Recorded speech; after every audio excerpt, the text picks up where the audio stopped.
bit of aside. And in South Africa, the man builds a compound that has little apartments depending on how many wives he's got, and each of those apartments does harbor those wives and their children, their respective children, or their respective kids, and then and the younger kids in those polygamous homes, they all respect to their parents and to their elder ones. Now, the bad side of this polygamy is frequent infighting between the wife of this house, the wife of that other house, or this and that. The wife did this, the wife got my stuff, and all of that. So there's frequent infighting.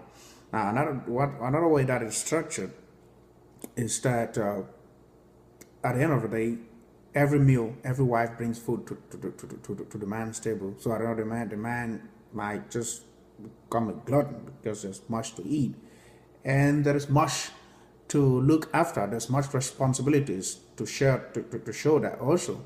So by and large, polygamy is something that usually used to be very predominant in South Africa and in most parts of Africa.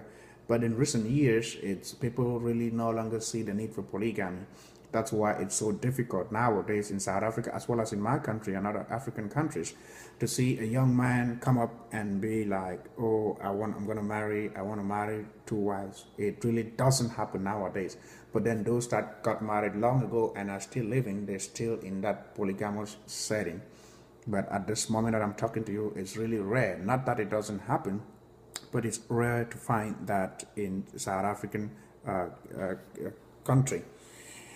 Let's talk about music and dance. You might have stumbled on a couple of one of the most prominent dance from Africa is from South Africa, and you have the Zulu dance, which is one of the most prominent. You have the Soweto Gospel Choir.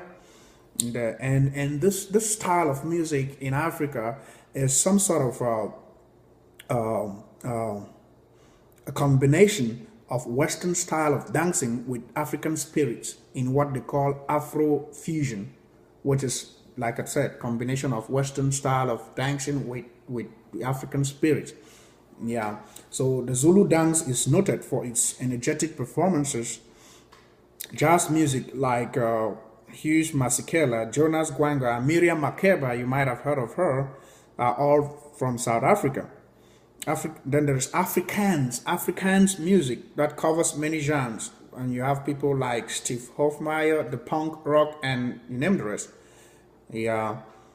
And the Soweto Gospel Choir, like I mentioned, I will be sending you a link that you can actually go on YouTube and enjoy some music by the Soweto Gospel Choir, as well as the Zulu dance.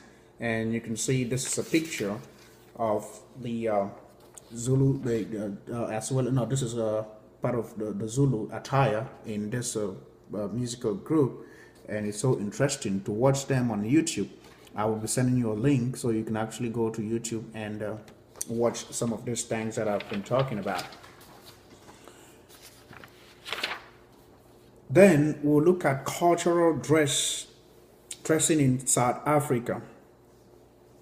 That is another thing that makes South Africa and maybe the rest of Africa distinct from the rest of the world. When you talk Africa to somebody from the Western world, they will tell you, "Oh, the dressing.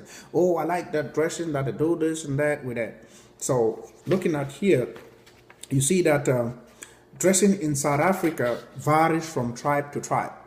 Now, the most prominent, most or popular tribe, which is Zulu, has their own dressing. They have brightly colored dressing, like you can see here with these women dressed in those bright colors, and then for unmarried women wear bands around their waist. You see, married women have this, probably married women, but for women that are not married in the Zulu culture, they have that band around their waist, and necks and elbows. Then married women wear hats and show to symbolize their marital status. that is a little bit about the dressing in the Zulu land.